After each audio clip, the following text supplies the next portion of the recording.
साहब कहाँ खो गए थे?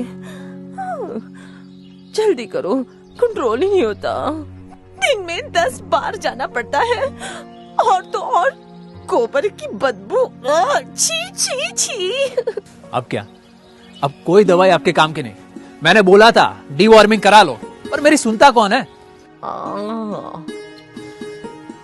ये लो, चमक छल्लो आ गई।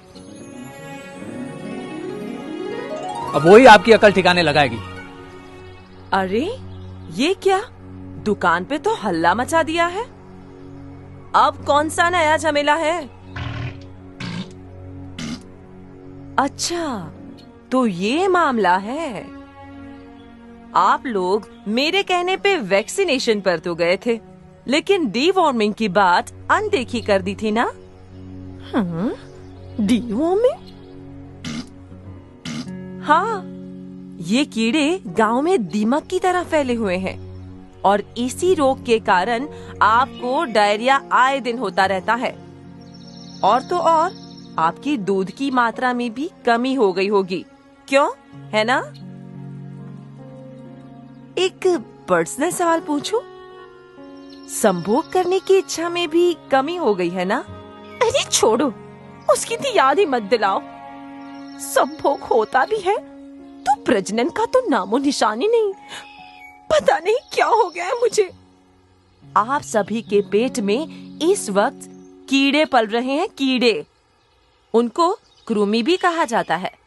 महीनों तक वे आपके गोबर, घास, गांव की जमीन में छुप के पड़े रहे थे, और फिर मौका देखकर आपके अंदर घुस गए। यह आपको बिल्कुल अशक्त बना देता है। खाते आप हैं, लेकिन तंदुरुस्त वो बनते हैं आपका खाना खा खा के। भाइयों और बहनों, अगर इनसे छुटकारा चाहिए तो हमें इनको एक साथ खत्म करना होगा। क्या आप इनको खरीदने के लिए तैयार हैं? जी तैयार हैं। तो हमला करें। हल्ला बोल, हल्ला बोल। आप लोगों को लगता होगा कि पर्याप्त मात्रा में पोषक तत्व और वैक्सीनेशन कराने से दूध की मात्रा में चमत्कारिक वृद्धि होगी, लेकिन शायद आपको यह नहीं पता कि चमत्कार की तीसरी जड़ी बूटी है डीवॉर्मिंग। हाँ, और एक सफल डीवॉर्मिंग रणनीति महत्तम लाभ देगी। दूध दही की नदियां बहेंगी, खुशियों की बौछार होगी। लेकिन ये बौछार तभी होगी जब पशु के उम्र और वजन के हिसाब से उन्हें दवाई दी जाए, ना कम ना ज्यादा। डीवॉर्मिंग की प्रक्रिया का ध्यान से पालन करने पर दूध की मात्रा में तो कई गुना बढ़ावा होगा ही, साथ ही साथ तंदुरुस्ती में भी वृद्धि होगी। डॉक्टर साहब, अब इनको ये तो बताएं कि इन्हें ये डीवॉर्मिंग कब कब करवानी चाहिए? डीवॉर्मिंग या कृमिनाश गर्भधारी पशुओं को 2 बार कराना जरूरी है। एक प्रसव के कुछ ही दिन पहले, और फिर प्रसव के 6 हफ्ते बाद। बछड़ों को उनके जन्म के 15 दिनों में पहली बार, और फिर 6 महीने तक हर महीने 1 बार कृमिनाश करवाएं।